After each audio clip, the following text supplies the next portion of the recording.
안녕하세요. 책한민국입니다. 오늘 소개할 책의 제목은 나는 용감한 마흔이 되어간다. 지은이 소개를 하겠습니다. 윤지영. 서강대학교와 동대학원에서 국문학을 전공했다. 대학 3학년 때 중앙일보 신춘문예에 시로 당선했고 30살에 박사학위를 받았다. 5년간의 시간 강사 생활 끝에 부산의 한 사립대학에 자리 잡아 학생들을 가르치고 있다. 40대 초반, 집을 통째로 정리하고 1년여간 모로코, 터키, 유럽의 여러 도시를 떠돌았다. 참한 며느리감이라는 주위의 기대를 저버리고 2년 전부터 대학 기숙사 게스트룸에서 혼자 생활하고 있다. 주변을 둘러보며 천천히 걷고 궁리하고 탐색하기를 좋아한다. 40쯤 뒤늦게 자기 탐색의 재미에 빠져 있다. 게스트룸에 머무는 손님처럼 앞으로도 조금 쓸쓸하지만 홀가분하게 살아갈 것 같다. 나는 내가 이렇게 살 줄 몰랐다. 40 넘어 가족도 없이 결혼도 안 하고 기숙사에서 매일 혼자 깨고 혼자 잠드는 삶을 살게 될 줄은 정말이지 상상도 못했다. 내가 생각하는 마흔이란 이런 것이다. 인생에서 길을 쓰고 지켜야 할 게 별로 없다는 것을 알게 되는 나이. 지키고 싶다고 다 지킬 수 있는 것도 아니라는 것을 알게 되는 나이.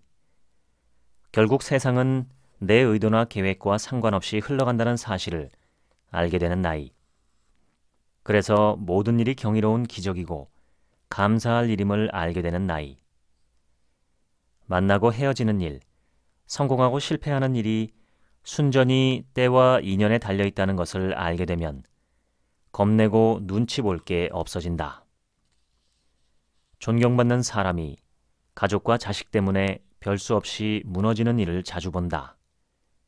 속을 들여다보면 결국 자기 욕심 때문이겠지만 누가 뭐래도 가족과 자식은 삶을 악착같이 이어가게 만드는 이유이자 가끔은 자신의 선택을 합리화하는 핑계가 되는 것 같다. 40 넘은 비혼자에게는 그런 게 없다. 나의 온 존재를 걸만한 삶의 목적도 내 어리석음에 대한 핑계를 댈 누군가도 없다. 그것은 조금 쓸쓸하고 조금 홀가분한 일이다. 그런데 바로 그래서 나에게 더 집중할 수 있다. 나는 교정을 걷다가 나무나 넝쿨에 달린 열매만 보면 따 먹어보고 싶어진다. 프로이트식으로 말해 구순기에 어떤 문제가 있었던 게 아닌지 막연하게 짐작하던 차. 내 습성은 영아기가 아니라 훨씬 더 오랜 과거와 연관되었는지도 모른다는 생각이 들었다. 바로 수렵 채집인의 DNA가 남아있다는 것. 그들을 생각하면 경이로움과 존경심이 밀려온다. 망망대해를 건너는 항해만 모험이 아니다. 새로운 식용식물을 발견하는 일은 새로운 대륙을 발견하는 것만큼이나 목숨을 거는 모험이다. 그들은 그저 아주 배가 고팠거나 남들보다 호기심이 많은 사람들이었을 것이다. 혹은 나처럼 아무 생각이 없었거나. 여하튼 나는 왠지 그들의 사고 구조를 이해할 수 있을 것 같다. 무언가 새로운 걸 발견하면 일단 입에 넣어본다. 사람의 감각 중에서 대상을 파악하는데 미각, 그러니까 입에 넣어 맛을 보고 씹어도 보고 삼켜도 보는 것만큼 정확한 게 없으니까.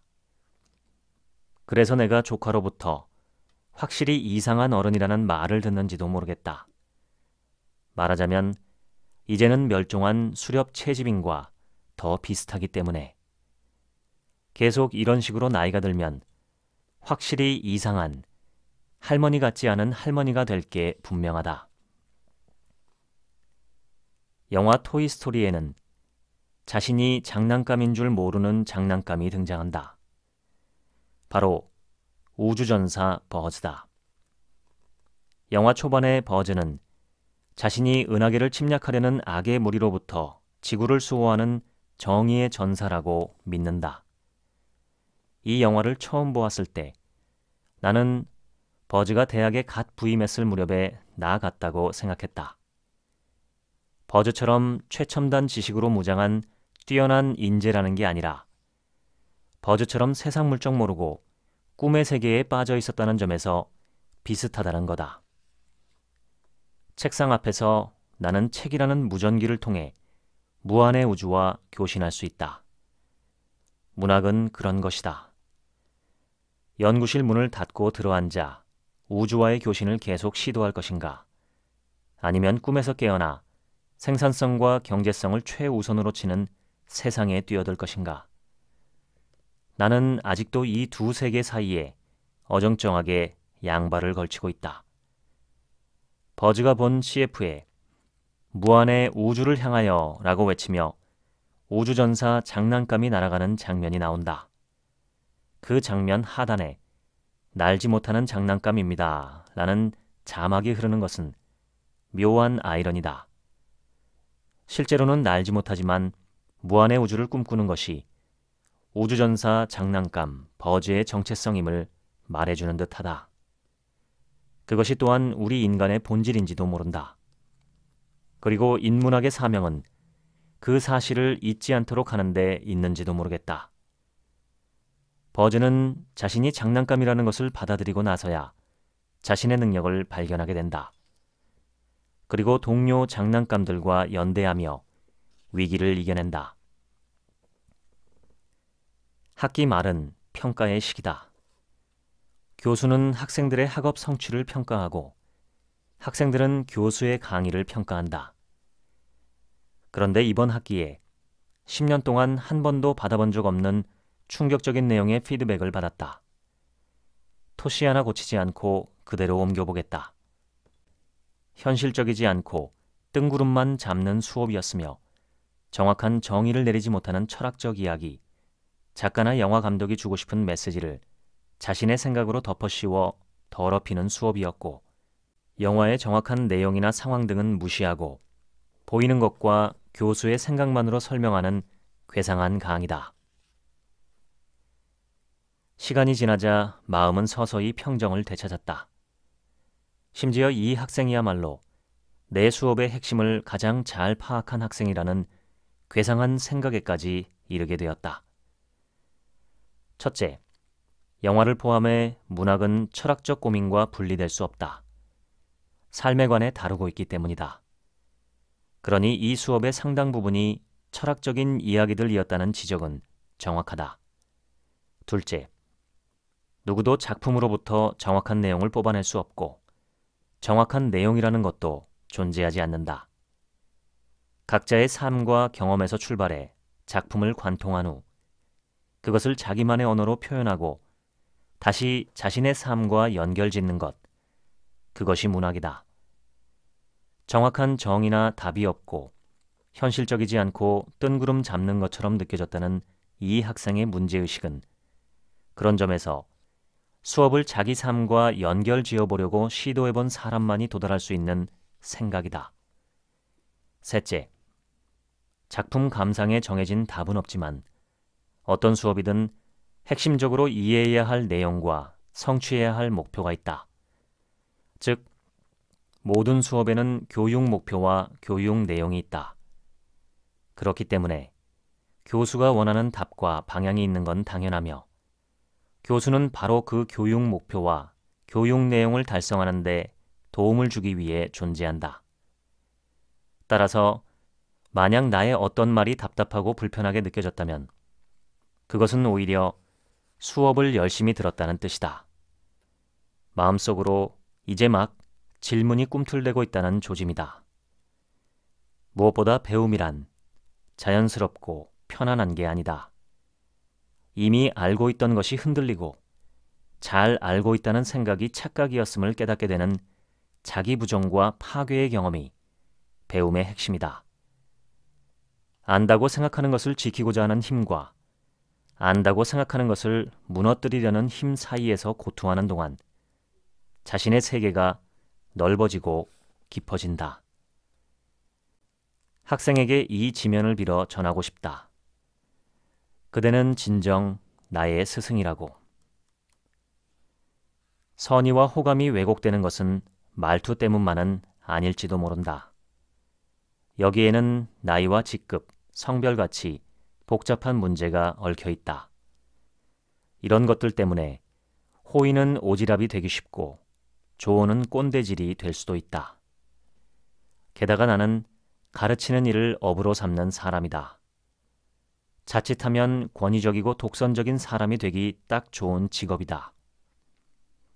나는 계속해서 나이를 먹을 것이다. 실제로는 그럴 자격이 없는 경우도 많지만 우리 사회에서 교수라는 직업은 그 자체로 권위를 갖는다. 이런 것들은 내가 원하지도 않는 계급장이 될 것이다. 내가 내 의도와 상관없이 누군가에게는 존재 자체로 불편할 사람이 될 가능성이 커진다는 뜻이고 마음 맞는 친구를 사귈 기회가 점점 줄어든다는 뜻이다. 그렇게 생각하면 조금 서글프다. 나이 들수록 지갑은 열고 입은 닫으라는 말이 있다. 나는 그 말이 영 마음에 들지 않는다. 왠지 비겁한 것 같다. 지갑을 열기 싫어서가 아니다. 지갑도 열고 입도 열고 싶어서다. 나이가 들어도 젊은 사람들과 이야기하고 싶다. 중요한 건 얼마나 서로를 궁금해하고 서로의 말을 잘 들어주느냐일 것이다. 백종원의 골목식당이라는 프로그램을 가끔 본다. 아무리 가르쳐 주어도 그것을 듣고 이해하고 받아들이는 정도가 천차만별이라는 것을 이 프로만큼 잘 보여주는 것도 없다. 머리로 받아들이는 것과 행동이 바뀌는 것이 완전히 별개라는 것도 생생하게 보여준다. 전문가의 도움을 받아 인생을 바꿔보겠다는 절실한 마음으로 참가 신청을 한 것일 텐데도 핑계를 대거나 자기 고집을 부리는 출연자들을 보면 정말이지 화가 나서 참을 수가 없다. 내가 정말 놀라는 건 백종원의 태도다. 나는 그를 보면서 선생의 자세는 어떠해야 하는지를 배운다. 방송이라 그럴 수도 있지만 어떤 상황에서도 절대 흥분하지 않고 차분하게 그러나 정확하게 문제점을 지적하고 해결 방법을 가르쳐준다. 그리고 변할 때까지 기다려준다.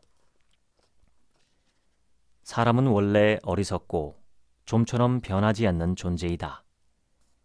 심지어 간절함의 문제도 아니다. 방법을 몰라서 못하는 경우도 있지만 안다고 다 하는 것도 아니다. 이를 관리하는 방법을 몰라서 내 치아 상태가 나빠진 게 아닌 것처럼 말이다. 그냥 변하기 싫은 거다. 하던 대로 하는 게 가장 편한 거다. 인간은 그런 존재인 거다. 나의 고민은 여기에 있다. 나조차도 변하기 싫어하는데 도대체 누구를 변화시킨단 말인가? 아무도 변화시킬 수 없다면 선생은 도대체 어떤 일을 해야 하는 걸까? 어쩌면 영영 답을 찾을 수 없을지도 모른다.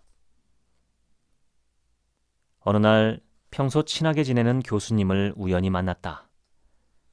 교수님이 갑자기 내게 좋은 것을 소개해 주겠다고 했다. 부동산 투자를 제안하신 것이다.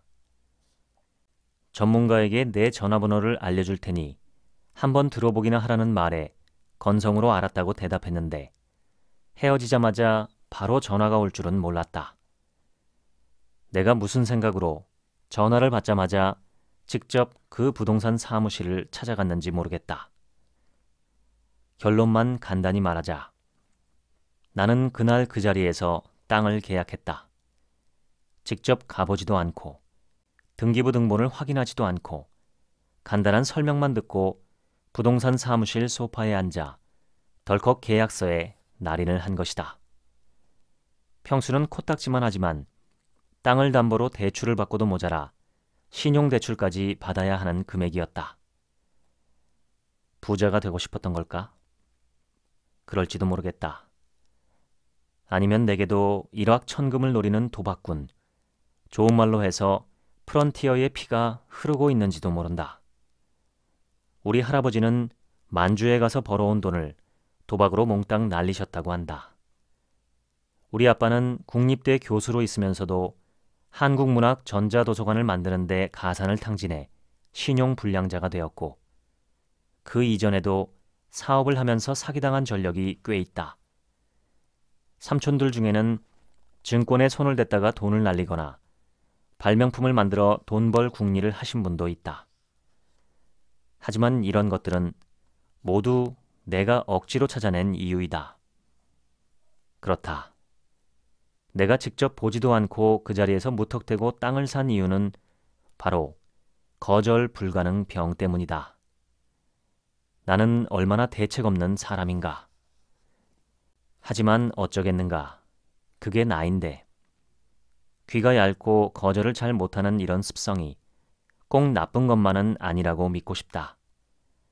나의 거절 못하는 습성이 새로운 일에 발을 들여놓게 하고 나의 대책 없음이 혼자서도 겁없이 세상을 살게 하는 거라고 믿고 싶다. 누가 또 아는가? 나의 이런 대책 없음 때문에 정말 땅 부자가 될지. 나의 지주되심을 가장 황당해하며 걱정하는 동생에게 이 사실을 알렸다. 정말 다행이지. 그 부동산에서 땅 산 사람이 나 혼자가 아니래. 동생이 말했다. 다행일 것도 많다. 언니 같은 바보가 많으니 좋아? 물건이 고장나면 즉시 고치면 되고 공간이 어질러지면 바로 정리하면 된다는 것을 나도 안다. 또는 모든 현명한 살림꾼들이 그러하듯 물건은 쓰자마자 제자리에 두고 사용한 그릇은 바로 씻어두고 머리카락은 보일 때마다 주우면 된다. 일도 상황을 봐가며 미리 거절하고 적당히 남들에게 부탁해도 된다. 그런데 나는 그게 안 되는 사람이다. 어차피 또 볼 책, 어차피 또 쓸 펜, 어차피 또 사용할 컵, 에라 모르겠다 하며 그냥 놔둔다. 예전 같으면 그런 내게 적잖이 스트레스를 받았을 것이다. 생활이 뒤죽박죽 될 때마다 나는 어째서 이렇게 게으른 걸까? 주변 정리를 못하는 걸까? 거절을 못하는 걸까? 모든 걸 리셋하면 좋겠다 라며 자책했을 것이다. 하지만 이제는 안다. 사는 일이 그렇지 않다는 것을. 삶이란 게 늘 어수선한 법이라는 것을. 정돈된 삶 따위는 없다.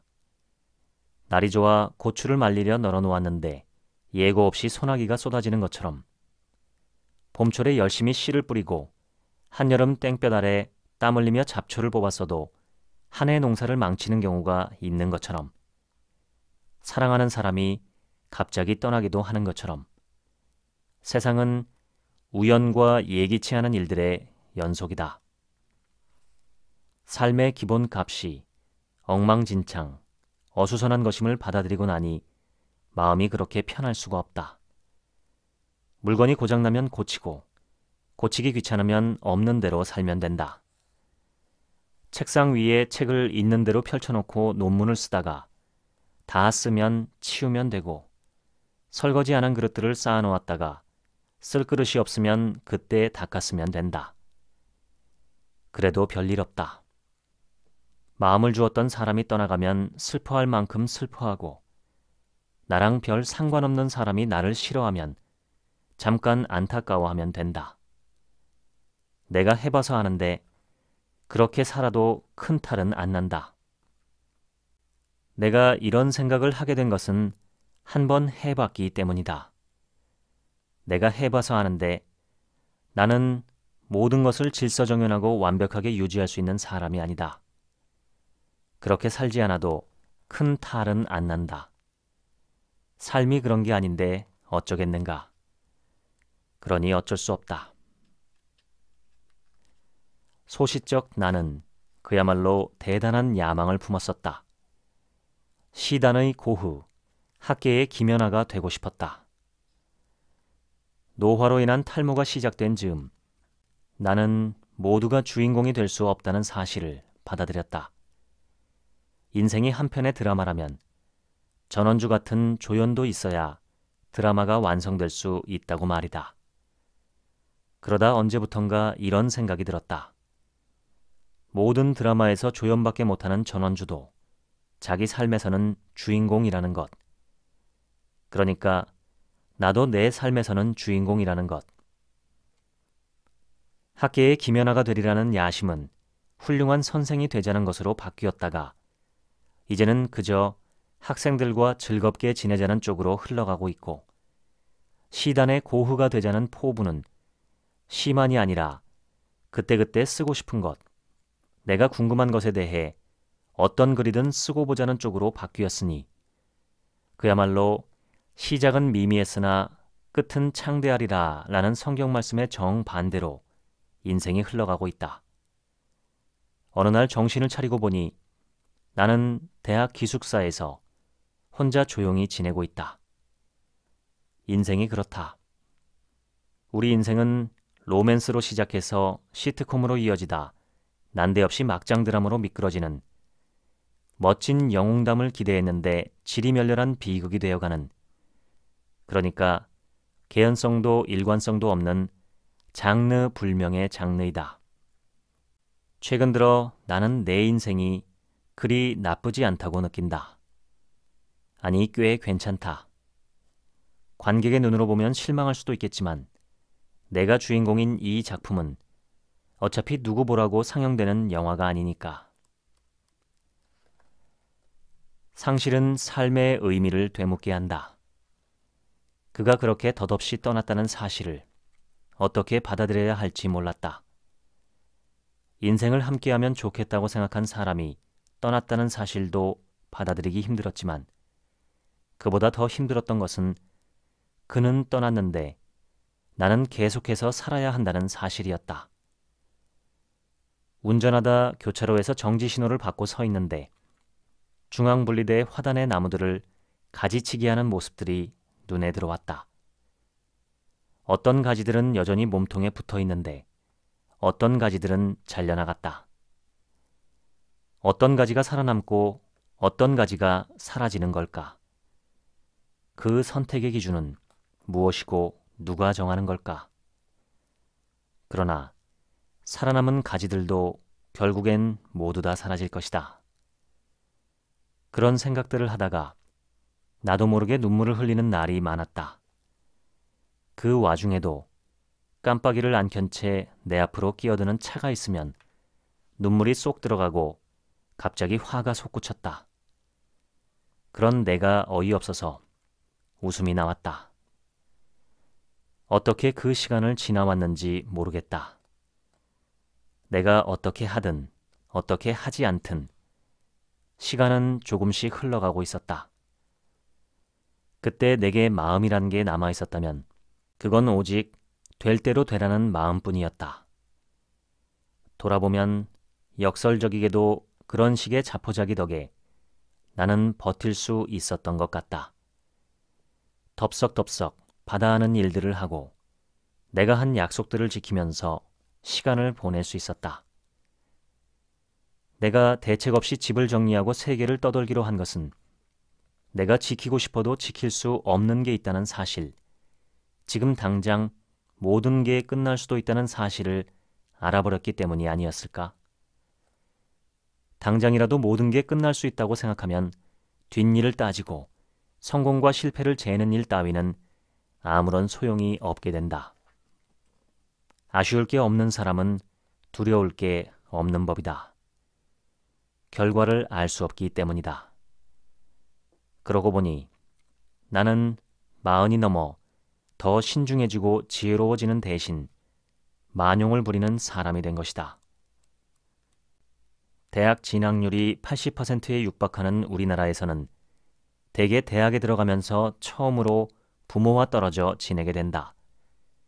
기숙사에 들어가든 하숙이나 자취를 하든 처음으로 낯선 사람과 함께 생활하는 것도 이 무렵이다. 부모님과 떨어져서 지내보면 안다. 그간 얼마나 많은 부분을 부모님, 특히 엄마의 손길에 의존하며 지냈는지 말이다. 끼니를 챙기는 것부터 빨래와 방청소까지 혼자 살면 스스로 책임져야 할 일이 한둘이 아니다. 개수대에 수북이 쌓여만 가는 설거지거리, 냉장고 채소칸에서 숙성되다 못해 썩어가는 채소들, 가스레인지에 눌어붙은 기름때는 기본이다. 제때 공과금을 내야 하고 변기가 고장나면 누군가를 불러 수리해야 한다. 혼자 객지에 사는 큰딸이 왔다고 엄마 아빠가 이것저것 챙겨주시는데도 어서 집에 가고 싶다는 생각이 들었던 때가 기억난다.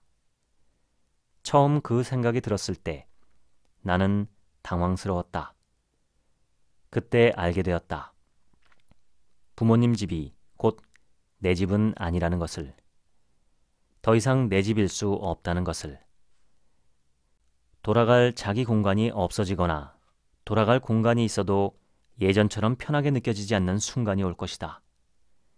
그건 곧 나만의 집을 찾아야 하는 때가 다가왔다는 말일 터. 독립은 그때야 완성되는 게 아닐까? 손님은 잠시 머물다 가는 사람이다. 뭘 많이 갖고 있어 봐야 움직이기만 번거롭다. 결국은 다 버리고 갈 것들이니 비싸고 좋은 물건을 고집할 이유도 없다. 필요하면 잠시 빌려 쓰고 없으면 비슷한 거로 대체하고 대체할 것도 없으면 없는 대로 적응하며 살면 된다. 너 언제까지 그렇게 살 거니? 이번 설에도 어김없이 시작되는 엄마의 레퍼토리. 이쯤 되면 포기할 법도 한데 엄마는 포기를 모른다. 30대 초반에 잠깐 만나던 남자와의 대화가 떠오른다. 소개팅으로 만난 사람 중 제법 오래 만난 축에 드는 그는 대기업의 연구원이었는데 어느 날 자신이 꿈꾸는 미래에 대해 들려주었다.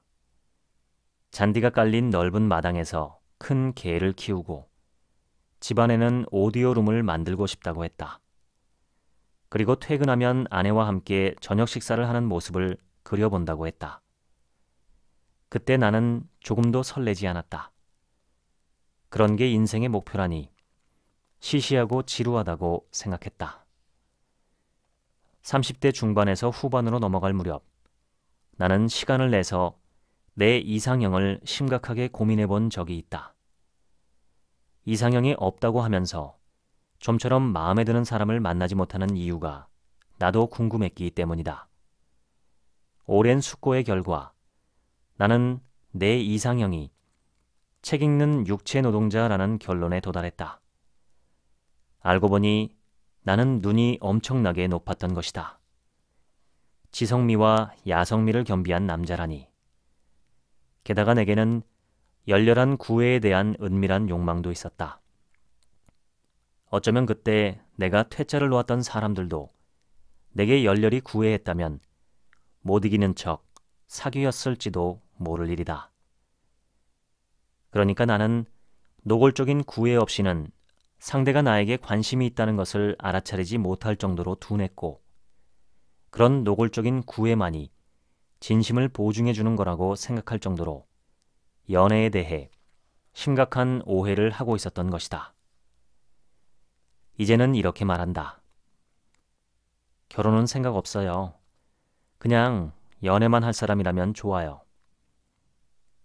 문제는 나는 이렇게 열린 자세로 겸허히 기다리고 있는데 정작 사람을 소개해 주겠다고 말을 꺼낸 쪽에서는 감감무소식이라는 거다. 연극에 관심을 두게 된 것은 지방의 한 대학에서 연극의 2회 수업을 맡게 되면서부터다. 연극은 내 전공이 아니다. 그렇지만 보따리 장수 주제에 이것저것 가릴 형편이 안 됐다. 오라면 어디든 달려가고 원한다면 연극 아니라 연기라도 가르쳐야 하는 게 시간 강사의 운명이다. 그러자면 내가 먼저 연극의 매력을 알아야 했다. 시간이 날 때마다 연극을 보러 다니기 시작했다. 그러는 사이 정말 연극에 푹 빠지고 말았다. 연극은 그야말로 모든 예술 가운데 꽃이었다. 눈으로 읽는 언어와 사람의 목소리로 듣는 언어는 그 맛이 달랐다. 교수가 된 다음에도 연극에 대한 미련이 남아있었다. 다시 태어나면 연극을 하고 싶다는 말을 여전히 입에 달고 다녔다. 그게 뭐 어려운 일이라고 다음 생까지 들먹이느냐고 지금 당장 해보라고 부추긴 사람은 다름 아닌 동생이었다. 하지만 그런 프로그램은 언제나 그렇듯 서울에서 진행됐다. 서울까지 연극을 배우러 다닐 엄두가 나지 않았다. 그런데 다음 생에서나 해볼까 싶었던 연극을 진짜로 할 수 있는 기회가 찾아왔다. 오랜만에 만난 C가 갑자기 말했다. 지영 씨, 연극하고 싶다고 했죠? 지금도 하고 싶어요? C는 현직 연극 연출가다. 그래서 정말로 했다. 그것도 진짜 연출가와 현직 배우들과 함께. 소극장 치고는 제법 규모가 큰 대학로의 진짜 공연장에서 진짜 조명을 받으며 진짜 관객들 앞에서 말이다. 이 연극을 위해 일주일에 3번씩 부산에서 기차를 타고 서울을 오르내렸다. 내 생애 첫 연극이 끝났을 때 한 번만 더 하면 진짜로 잘할 것 같은 아쉬움도 있었지만 그보다는 후련함과 뿌듯함이 더 컸다. 막상 해보니 별게 아니라는 생각도 들었다. 별게 아니라는 말은 연극을 시도하는 일이 다음 생을 기약해야 할 정도로 하기 어려운 일이 아니었다는 말이다. 이게 가장 중요하다. 일단 해보는 것. 일단 해봐야 망하기도 하고 성공하기도 한다. 내가 그 일을 좋아하는지 적성에 맞는지도 해봐야 알 수 있다. 그리고 해봐야 여한이 없다. 생각해보라. 만약 다음 생 같은 게 없다면 어쩔 뻔했을지. 연극을 못해 한 맺힌 내 영혼이 구천을 떠돌았을 게 아닌가? 만약 다음 생이라는 게 있어서 다시 태어난다면 전생에 이루지 못한 소원을 기억하는 내 생의 내가 재능도 없으면서 연극을 하겠다고 인생을 걸었을지도 모른다. 내가 배우로서 소질이 없다는 것을 이번 생에 알게 되었으니 다행이지. 그렇지 않았다면 다음 생은 폭삭 망했을 수도 있다. 그런 위험을 모면할 수 있었던 것도 일단 해보았기 때문이다. 이번 생에 연극을 해봄으로써 이 생의 소원도 풀고 구천을 떠돌 뻔한 영혼도 구하고 혹시 있을지도 모를 내생도 구한 것이다. 내 나이 42에 생애 처음이자 마지막 연극 공연을 마치고 깨달은 것은 내게는 배우로서의 재능이 없다는 사실, 그리고 간절히 원하면 어떻게든 기회가 생긴다는 사실이다. 하여 그 이후 나는 다음 생을 기약하는 일 따위는 하지 않는다. 하고 싶으면 일단 해본다. 그렇게 해서 하게 된 일이 많다. 40이 넘어도 탐색은 계속된다. 40은 성패를 신경 쓸 것도 잘하고 못하고를 신경 쓸 것도 없어 오히려 탐색하기 좋은 나이다. 다음 생이란 게 있을지 없을지 나는 모르겠다. 그러나 상관없다. 다시 태어나면 이라는 말로 시작할 만큼 간절한 일이라면 어떻게 해서든 시작할 기회를 호시탐탐 노리고 있기 때문이다. 물론 그렇게 해도 안 되는 일이 있겠지만 그럴 때는 이 말 한마디 하고 넘어가면 된다. 안 되면 말고.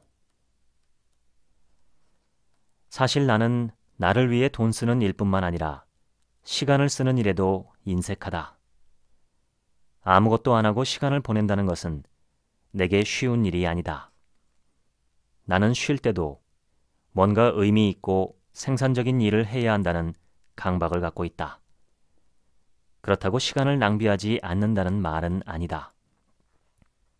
평소에는 하루 한두 시간 정도 TV를 보고 넷플릭스는 휴일이나 방학 때 작정하고 몰아서 본다. 평균을 내면 1년 동안 하루 2시간 꼴이니 별거 아니다. 뿐만 아니다. 나는 넷플릭스나 TV 프로를 보면서도 뭔가 생산적인 일을 해야 한다고 생각한다. 이를테면 그 콘텐츠들을 어떻게 수업에 써먹을까 궁리하거나 그에 대한 글을 써보자고 생각한다. 멍하게 앉아 TV나 넷플릭스를 보며 허비한 시간이 나는 마치 잠그지 않은 수돗물이나 안 쓰며 켜놓은 전등처럼 누군가에게는 절실한 것을 그냥 버리는 일처럼 느껴진다. 그래도 예전보다는 나아졌다. 이제는 적어도 오후 4시까지는 죄책감 없이 빈둥거릴 수 있다. 어떻게 이런 변화가 가능했을까? 가장 먼저 떠오르는 것은 마음껏 시간을 허비했던 10달 동안의 여행이다. 평생 처음이었다. 경력에 직접적으로 연관되지 않은 일에 시간을 허비하며 지낸 것은 와이파이도 잘 안 터지고 주 단위 스케줄은커녕 하루 스케줄도 없는 곳에서 서두르고 완벽해지고 열심히 노력할 일이 뭐가 있겠는가. 부지런히 지내면 오히려 시간이 너무 많이 남아 어쩔 줄 모르게 되니 뭐든 느리게 할 수밖에 없는 날들이었다. 그렇게 시간을 마구 허비하다 돌아왔는데도 별일 없었다.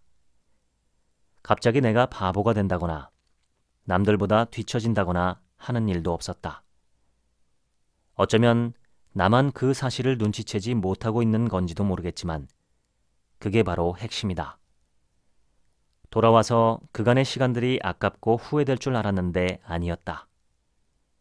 오히려 느슨하게 풀어진 마음으로 주변을 둘러보니 이전에는 보이지 않던 것들이 눈에 들어오고 마음의 여유가 생기면서 아무려면 어떠냐 싶은 배짱도 늘었다. 나이가 들었다는 것도 중요한 이유다.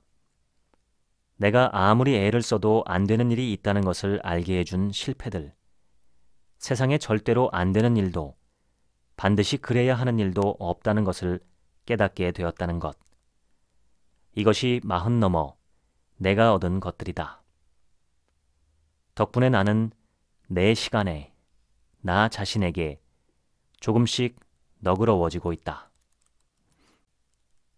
사막이 내게 준 선물이 많지만 그중 가장 소중한 것이 바로 오래 보는 눈이다. 눈은 본래 순간만을 포착한다. 꽃의 순간, 열매의 순간, 마른 가지의 순간, 새싹의 순간, 그리고 다시 꽃의 순간. 눈은 순간만을 포착하기 때문에 내가 본 꽃과 새로 돋아난 잎사귀와 그리고 시간이 흘러 맺힌 열매를 연결짓지 못하는 경우가 많다. 그러나 시간을 두고 오래 그리고 자주 바라보다 보면 그 순간들을 하나의 흐름으로 이을 수 있게 된다. 잎사귀와 꽃, 열매, 그리고 모두 지고 난 후에 그 앙상함이 하나로 연결될 때, 그때서야 온전히 하나의 존재를 알게 되었다고 말할 수 있다. 이름은 매 순간 변하며 매 순간 길어지는 하나의 흐름을 지칭하고 기억하기 위해 붙이는 표시에 불과하다. 그런데도 우리는, 아니 나는 이름을 알면 그 대상을 안다고 착각한다. 나는 여전히 이름을 알고 싶어하는 사람이지만 이제 이름만 외우고 다 안다고 말하지는 않는다. 하나의 대상을 오래 보면서 내가 보지 못한 모든 순간을 눈에 담고 그러고도 내가 모르는 순간이 있음을 기억하는 사람이 되었다. 5월의 상쾌한 아침이다. 여느 때처럼 이리저리 두리번거리며 연구실로 출근하는 길에 까마귀 한 마리를 발견했다. 까마귀는 작고 낮은 소리로 까악 하고 운다. 그 모습을 잠시 지켜보던 나는 뜬금없이 그 소리를 흉내내고 싶어졌다.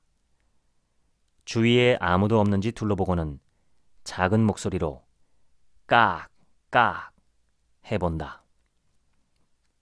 까마귀는 아무 소리도 못 들은 척 주변만 살핀다. 나는 까마귀를 흉내내려고 까마귀를 관찰한 게 아니다. 그저 신기해서 한참 바라보았을 뿐인데 그렇게 바라보고 있자니 나도 모르게 흉내내보고 싶은 마음이 들었다. 하나의 대상을 오래 보고 있으면 흉내내고 싶어지는 게 자연스러운 일인가 보다. 일찍이 아리스토텔레스도 인간에게 모방 본능이 있다고 말하지 않았던가? 바람에 흔들리는 나무를 한참 동안 바라보았더니 그 나무를 따라 나도 온몸을 천천히 움직여보고 싶어졌던 기억이 떠오른다. 석양 아래 끝도 없이 펼쳐진 사막을 바라보다가 모래 언덕 위에 길게 누웠던 것도 사막을 흉내내고 싶은 마음 때문이었을까?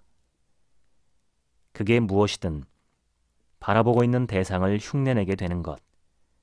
그것이 창조의 시작이다. 그러니까 흉내내기는 곧 창조다. 내가 아닌 다른 것 되기.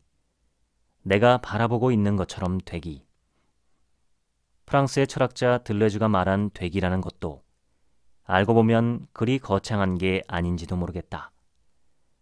대상을 골똘히 바라보면 대상을 흉내내고 싶어지고, 대상을 흉내내다 보면 대상을 닮게 되고, 그러면서 대상을 이해하고 싶어지고 이해할 수 있을 것 같다는 생각이 든다는 것. 그런 식으로 우리는 서로 닮아가며 하나로 연결되었다가 다시 떨어지는 것을 반복한다는 것. 뭐 대충 이런 말이 아닐까? 미러링 효과라는 말도 떠오른다. 호감이 있으면 그 사람의 동작을 무의식적으로 따라하게 된다는 건데, 이탈리아의 저명한 신경심리학자인 리촐라티 교수가 이런 일을 관장하는 뉴런이 우리 뇌에 실제로 존재한다는 사실을 밝혀냈다는 설명이 나온다. 이 뉴런 덕분에 인간이 그 많은 지식을 경험하지 않고도 습득할 수 있고 다른 사람과 소통하고 공감할 수 있다는 것이다. 모방이든 창조든 소통이든 그 출발점은 한 가지 대상을 오래 보기인 것 같다. 먼저 관찰이 있고 그 다음에 흉내내기가 있다. 그리고 창조와 소통과 공감이 연달아 이어진다. 그러나 무엇인가 물끄러미 단 3분이라도 계속해서 바라보는 일은 요즘 얼마나 드문 일인가. 지금까지 나는 용감한 마흔이 되어간다 읽어드렸습니다. 지금부턴 제 얘기입니다. 이 책은 시인이 쓰신 책답게 읽는 맛이 좋습니다. 아름답고 감성적이고 개성적인 문장이 많습니다. 요즘은 에세이들도 자기계발서처럼 톤이 강하고 선동적인 경우가 많은데 오랜만에 문학적인 에세이를 만나 즐겁게 읽었습니다. 제 주변에도 40, 50이 넘어서 혼자 사는 싱글들이 참 많습니다.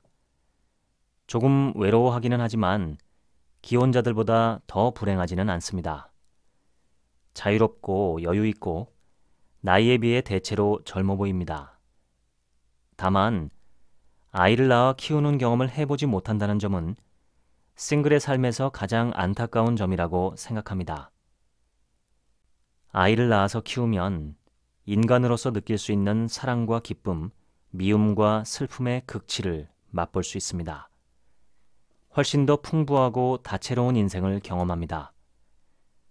그래서 저는 아들에게 결혼을 하든 안 하든 그것은 너의 자유이지만 아이를 낳고 키우는 경험은 한 번뿐인 인생에서 안 하면 너무 아쉬운 경험이라고 조언을 해주었습니다. 싱글로 사는 것이 나쁘다는 주장은 아니고 그러니 결혼을 해라 마라 하는 얘기도 아닙니다. 그저 싱글이었다가 결혼 24년 차에 이른 사람으로서 가정을 이루고 아이를 낳고 키워보는 일이 무척 힘들지만 그 이상으로 몇 배의 보람과 기쁨을 안겨주는 훌륭한 인생 투자라는 점을 말하고 싶은 것뿐입니다. 이런 얘기하면 꼰대가 되나요?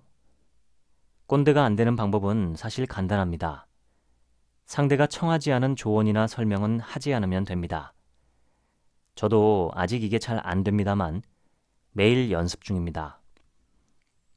일본은 50세까지 한 번도 이성과의 교제나 결혼을 경험하지 못한 사람들의 비율이 25%에 육박한다고 합니다. 우리나라는 아직 20%에 못 미치지만 증가 속도를 볼 때 10년 안에 일본을 따라잡는다고 하네요. 성인 4명 중 1명이 연애나 결혼을 경험하지 못한 싱글의 세상이 되는 것이죠. 제가 느낀 이 책의 핵심 주제는 인생은 한 번쯤 살아볼 만한 것이다 였습니다. 저도 나이가 들어가면서 점점 더 체감하는 말이기도 합니다. 개똥밭에 굴러도 이승이 낫다는 말이 있습니다. 예전엔 제가 이 말의 뜻을 오해했습니다. 옳지 않은 일을 하며 더럽게 살더라도 목숨만 붙어 있으면 되는 거 아니냐 하는 뜻이 아닌가 싶어서 누가 한 말인지 몰라도 참 구차하고 답답하다 생각했었습니다. 그런데 요즘은 다르게 생각합니다. 험한 일, 힘든 일, 더러운 일을 피할 수는 없지만 그래도 인생이라는 것은 한 번쯤 살아볼 만한 아름다운 기회다. 이런 뜻이 아닌가 싶은 거죠. 한 번뿐인 인생, 나로서 살고 나답게 살고 내 뜻대로 살아보는 것이 좋지 않을까요?